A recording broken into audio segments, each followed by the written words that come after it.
In a bustling city hospital on a rainy Tuesday morning, a scene unfolded that would shake the medical community to its core. The emergency room was packed with patients seeking care, their faces etched with worry and discomfort. Among them sat a distinguished older gentleman, a retired high school principal of 30 years, clutching his chest and struggling to breathe.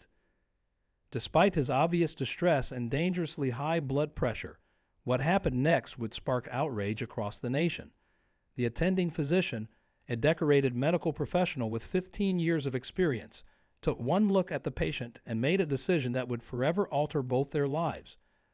A decision rooted not in medical science, but in something far more sinister. The waiting room fell silent as witnesses watched the events unfold. A young nurse, fresh out of medical school and working her third shift at the hospital, couldn't believe what she was seeing. Her hands trembled as she documented everything, knowing that staying quiet wasn't an option. The oath she took to protect and care for all patients weighed heavily on her conscience. What makes this story particularly devastating is that it took place not in the distant past, but just last year, in a time when we'd like to believe such discrimination has been relegated to history books. The retired principal, a pillar of his community who had shaped thousands of young minds throughout his career, found himself fighting not just for his health, but for his basic human dignity. News of the incident spread like wildfire through social media, reaching millions within hours. Security camera footage from the hospital lobby told a story that no one could deny. Community leaders, medical professionals, and citizens from all walks of life rallied together, demanding accountability in a healthcare system that promised equal treatment for all. But what happened next surprised everyone. The consequences that followed weren't just about one doctor's career or one hospital's reputation. They triggered a chain of events that would expose deep-rooted issues within the entire healthcare system, leading to changes that nobody saw coming. Other medical professionals began coming forward with their own stories, and what started as a single incident in one emergency room quickly evolved into a movement for systematic change. The retired principal's daughter, a civil rights attorney, knew this was bigger than just her father's case. When we first decided to share our story, she said, "We had no idea it would resonate with so many people. But healthcare discrimination isn't just about one incident or one doctor. It's about a system that sometimes fails the very people it's meant to protect." As investigations began and evidence mounted, the hospital administration faced a crucial decision. The story caught the attention of state medical boards and federal authorities, setting the stage for what would become one of the most significant medical ethics cases in recent history. But the most surprising developments were yet to come. The incident sparked a national conversation about unconscious bias in healthcare, leading to uncomfortable but necessary discussions in medical schools and hospitals across the country. Yet it's what happened during the following weeks that truly left everyone speechless. The consequences that unfolded weren't just about punishment.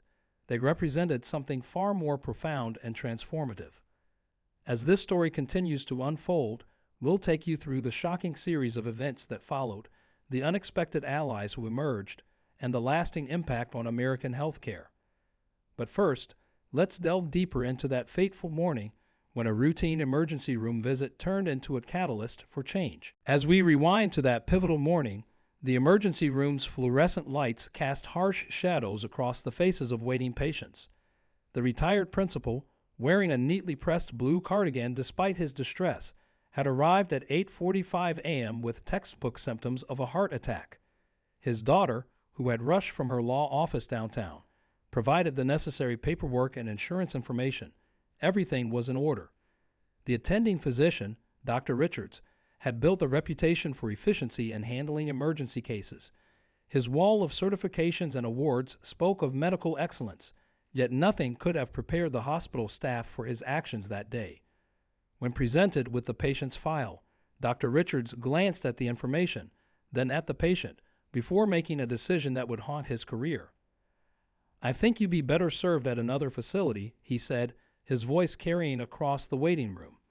The words hung in the air like smoke, heavy and suffocating. The young nurse, Sarah, who had just taken the patient's vitals, froze in disbelief. The blood pressure reading of 180/110 screamed for immediate medical attention, yet here was a doctor, sworn to help those in need, suggesting a critically ill patient should go elsewhere.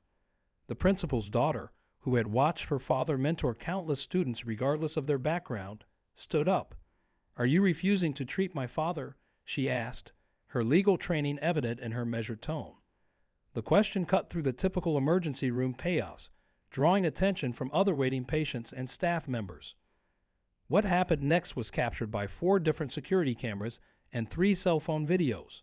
Dr. Richards' response, his body language, and the series of events that unfolded over the next 17 minutes would later be analyzed by medical ethics boards, civil rights organizations, and millions of social media users. The young nurse, knowing the severity of the situation, quietly pressed the record button on her phone's voice recorder app. Her hands were shaking, but her resolve was firm. She had grown up hearing stories about healthcare disparities from her grandmother, who had worked as a hospital janitor for 30 years. Now, facing such a blatant example, she knew she couldn't remain silent. Meanwhile, other medical staff members exchanged worried glances. The charge nurse, a veteran of 23 years, stepped forward to intervene, but before she could speak, something unexpected happened. 2 other patients in the waiting room stood up, both of them doctors from nearby hospitals who had come in for minor injuries. The tension in the room reached a breaking point when the principal's condition suddenly worsened. His breathing became more labored, and he slumped forward in his chair. The next few moments would prove crucial, not just for his life, but for exposing a pattern of behavior that had gone unchecked for far too long. As word of the incident spread through the hospital corridors, staff members from different departments began gathering near the emergency room. The hospital administrator was called down from the 5th floor, unaware that she was about to walk into a situation that would soon make national headlines. The principal's daughter, maintaining her composure despite the escalating situation, pulled out her phone and dialed 3 numbers. But it wasn't 911 she called. Her choice of who to contact in that moment would later prove to be a pivotal decision that would change the trajectory of not just this case, but healthcare practices across the state. Just then, a young resident doctor who had been observing the scene made a decision that would later be described as both career-risking and life-saving. As he stepped forward, the security cameras continued rolling, capturing every moment of what was about to become a turning point in this unfolding story. The young resident doctor, Dr. Chen, quickly assessed the situation and made an executive decision that would later be praised as an example of medical ethics in action. Without hesitation, he grabbed a wheelchair and rushed to the principal's side. "Sir, I'm taking you to the emergency bay right now," he announced, his voice steady despite the tension in the room. Dr. Richards stepped forward, his face flushed with anger. "I'm the attending physician here," he protested, but his words were drowned out by the sudden commotion. The principal's vital signs were rapidly deteriorating, and every second counted. The young nurse who had been recording everything quickly joined Dr. Chen, pushing the wheelchair while calling out the patient's critical readings. The hospital administrator arrived just as this scene was unfolding. She took one look at the situation and immediately recognized its gravity. The security footage would later show her pulling Dr. Richards aside, their heated discussion captured in silent but telling gestures. Meanwhile, other patients in the waiting room had their phones out, live-streaming the events as they unfolded. The story took an unexpected turn when the hospital's chief of medicine, who happened to be conducting routine rounds, witnessed the commotion. His expression shifted from confusion to shock as he pieced together what was happening. The security cameras caught him reaching for his phone and making a call that would set in motion a series of unprecedented events. In the emergency bay, Dr. Chen worked efficiently to stabilize the principal, whose condition had become critical. The young nurse assisted, her voice recorder still running as she documented every interaction, every decision, every moment that would later become crucial evidence. The principal's daughter stood nearby, simultaneously coordinating with emergency medical personnel and typing rapid-fire messages to her legal colleagues. Word of the incident began spreading beyond the hospital walls. Local news vans started arriving outside, their presence adding to the growing tension. Inside, hospital staff members were divided, some rushing to assist Dr. Chen, others frozen in shock. and a few hurriedly pulling up Dr. Richards' past patient records on the hospital's database. The hospital's ethics committee was hastily assembled, an unusual move for an ongoing emergency situation. They gathered in a conference room just down the hall from the emergency bay, their faces grave as they reviewed the initial reports. The chairman of the board of directors, attending virtually, looked visibly disturbed as the details were presented. Meanwhile, something remarkable was happening in the hospital lobby. Other patients, witnessing the events, began sharing their own stories. A pattern was emerging, one that would soon send shockwaves through the medical community. The charge nurse, still processing what she had just witnessed, started taking notes as more people came forward. The situation reached a boiling point when state medical board representatives arrived unannounced, having received multiple urgent calls about the incident. Their presence in the hospital corridors created an atmosphere of impending change. Dr. Richards, now isolated in his office, was about to face a moment of reckoning that would reshape his entire career. Just then, the principal's daughter received a call that made her eyes widen in surprise. The person on the other end of the line had information that would turn this incident from a local hospital scandal into something much bigger. As she listened, her legal training kicked in, and she realized that what had started as a personal tragedy was about to expose a systemic issue that had been hidden for years. The security cameras continued recording as key players in this unfolding drama converged on the hospital's main conference room. What happened next would not only determine the fate of those involved, but would also trigger a fundamental change in how medical care is provided across the country. Inside the main conference room, the tension was palpable as hospital administrators, medical board representatives, and legal teams gathered around a large oak table. The principal's daughter stood at the front of the room, her phone on speaker, as a voice that commanded immediate attention filled the space. It was the state's attorney general's office. They had been secretly investigating similar incidents across multiple hospitals for the past 8 months. The revelation sent shockwaves through the room. Dr. Richards' case wasn't isolated. It was potentially part of a larger pattern that stretched across several medical institutions. The young nurse's recordings, combined with the security footage and patient testimonies from the lobby, had inadvertently uncovered what appeared to be a widespread issue of systematic discrimination in healthcare. As this information came to light, Dr. Chen rushed into the conference room, still wearing his medical scrubs. "The patient is stable," he announced, bringing momentary relief to the tense atmosphere. But what he said next stunned everyone present. While treating the principal, he had discovered a concerning pattern in the hospital's electronic health records. Certain patients had been consistently redirected to other facilities over the past 3 years, all under similar circumstances. The hospital's IT department, acting on an urgent request from the ethics committee, began pulling up years of patient data. The patterns they found were impossible to ignore. The chief of medicine, who had been standing quietly in the corner, stepped forward with a thick folder of his own. He had been collecting evidence of suspicious patient transfers and treatment disparities for months, but hadn't had enough proof to take action until now. Just then, breaking news alerts started buzzing on everyone's phones. Someone had leaked part of the security footage to social media, and it had gone viral. The hospital's phone lines were lighting up with calls from national media outlets, and former patients were beginning to share their own experiences online. The story was exploding in real time. The principal's daughter, still processing this cascade of revelations, received another unexpected call. This time, it was from a group of medical students who had documented similar incidents during their rotations but had been afraid to speak up. They were now ready to come forward with their testimonies, adding another layer to the already complex investigation. In the midst of this chaos, the hospital administrator made a discovery that would change everything.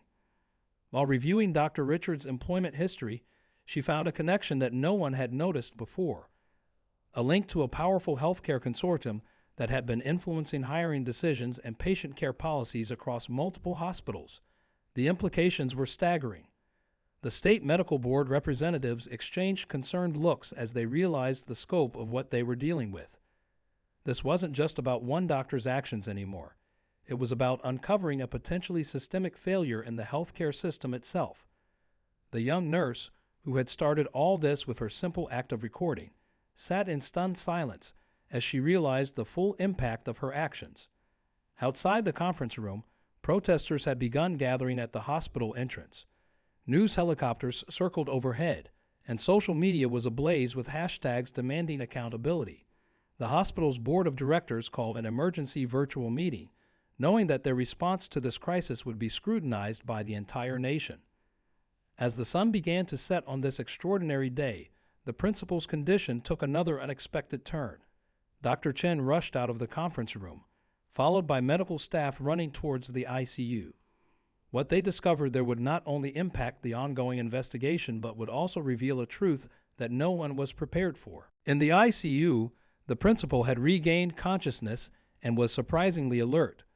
What he revealed next left Dr. Chen and the medical staff speechless.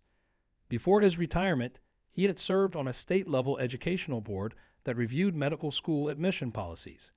He had been investigating claims of discrimination within the healthcare education system when he suddenly fell ill, the very same morning he was scheduled to present his findings. The timing was too perfect to be coincidental. The principal's daughter, upon hearing this, quickly connected with her legal contacts. Within hours, they uncovered a complex web of connections between the healthcare consortium, medical school admissions boards, and several high-ranking hospital administrators across the state. Dr. Richards, it seemed, was just one piece of a much larger puzzle. The state attorney general's office moved swiftly, announcing a full-scale investigation into the healthcare consortium. As federal investigators descended on the hospital, they discovered encrypted emails revealing a deliberate pattern of discriminatory practices that had been carefully hidden behind layers of corporate bureaucracy. The young nurse's recordings and the viral security footage had finally cracked open a case that investigators had been struggling to build for years. Dr. Chen's discovery in the electronic health records proved to be the key evidence needed. The pattern he had noticed wasn't just about patient transfers. It was part of a calculated system designed to influence healthcare outcomes while maintaining plausible deniability. The hospital's IT department worked through the night, compiling data that showed how the discrimination had been systematically encoded into seemingly innocent hospital protocols. The healthcare consortium's carefully constructed facade began to crumble. Former employees started coming forward, sharing stories of how they were pressured to follow discriminatory practices or risk losing their jobs. The medical students' testimonies reveal how these biases were being subtly ingrained during their training, perpetuating the cycle. As news of the investigation spread, something remarkable happened. Hospitals across the country began conducting their own internal reviews, leading to a wave of policy changes and reforms. The principal's case had become a catalyst for a national movement toward healthcare equality. Dr. Richards, facing both criminal charges and the loss of his medical license, agreed to testify against the consortium's leadership in exchange for leniency. The young nurse, whose simple act of recording had started it all, was celebrated as a whistleblower who had helped expose systemic discrimination in healthcare. But she insisted on sharing the credit with Dr. Chen and the other medical professionals who had chosen to stand up for what was right. Together, they established a foundation to support healthcare workers who speak out against discrimination. The principal made a full recovery, thanks to Dr. Chen's quick action. In a twist of fate, he was invited to chair a new state commission on healthcare equality, working alongside his daughter to implement sweeping reforms. The hospital, under new leadership, became a model for inclusive healthcare practices, with its reformed policies being adopted by medical institutions nationwide. But perhaps the most surprising revelation came 3 months later, when investigators discovered that Dr. Richards himself had once tried to expose similar discriminatory practices at another hospital early in his career. The pressure and threats he faced had gradually transformed him from a would-be whistleblower into a perpetrator, a stark reminder of how systemic problems can corrupt even those who initially fight against them. The story concluded with the principal, now fully recovered, standing before a congressional committee, testifying about his experience. His words would help shape new legislation aimed at preventing healthcare discrimination.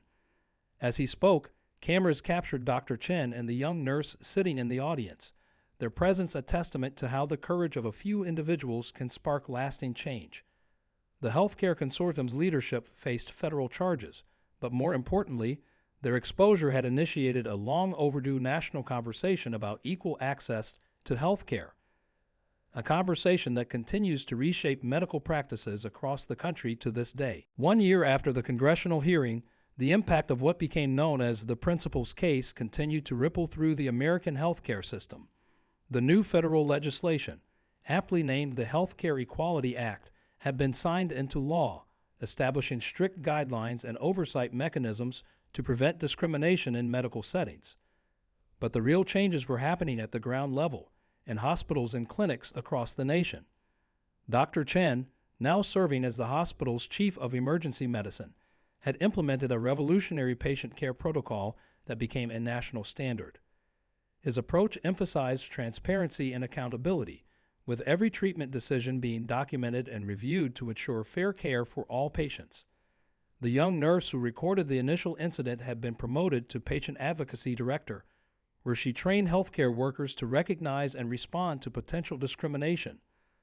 The principal's daughter successfully argued several landmark cases before the Supreme Court, strengthening patient rights and healthcare equality. Her law firm established a dedicated healthcare justice division, providing pro bono services to patients facing discrimination. The cases they won helped reshape medical practices across all 50 states. The hospital itself underwent a remarkable transformation. Under new leadership, it became a teaching center for ethical medical practices, with medical students and residents from across the country coming to learn about inclusive healthcare delivery. The security footage from that fateful day was now used in training sessions nationwide, serving as a powerful reminder of how systemic discrimination can manifest in subtle ways. Perhaps most surprisingly, Dr. Richards, after serving time and losing his medical license, became an advocate for healthcare reform. His insider perspective on how discrimination becomes normalized in medical settings proved invaluable in preventing similar situations. He traveled to medical schools, sharing his story as a cautionary tale about how good doctors can become complicit in harmful systems. The healthcare consortium's dissolution led to the creation of smaller, more accountable medical organizations. The Whistleblower Foundation, established by the nurse and Dr. Chen, had already helped dozens of healthcare workers expose discriminatory practices, leading to positive changes in hospitals across the country. Their work ensuring that medical care was provided based on need rather than prejudice had saved countless lives. The principal, fully recovered and more determined than ever, continued his work on the state commission. His experience had transformed him from an educator into a powerful voice for healthcare equality. His regular speaking engagements at medical conferences drew thousands, as he shared his story of how one incident exposed a nationwide problem and sparked genuine change. As for the medical students who came forward with their testimonies, they went on to establish an organization called Future Physicians for Equality, which now has chapters in every medical school in the country. Their work ensuring that the next generation of doctors is trained to provide unbiased care has become an essential part of medical education. The story's impact extended beyond American borders, inspiring healthcare reforms in other countries. International medical organizations began studying the case, implementing similar oversight measures and training programs. What started as one doctor's discriminatory action had ultimately led to a global conversation about equality in healthcare. Today, the hospital's waiting room where it all began looks very different. A plaque on the wall commemorates the events that led to transformative change, serving as a daily reminder to staff and patients alike. The message is clear. In healthcare, every life holds equal value, and every patient deserves equal care. As we conclude this story, it's worth noting that while significant progress has been made, the work continues. The legacy of the principal's case lives on in every hospital policy rewritten, every medical student trained, and every patient who now receives care without fear of discrimination. It stands as a powerful reminder that positive change often begins with one person willing to stand up for what's right, even in the face of overwhelming opposition.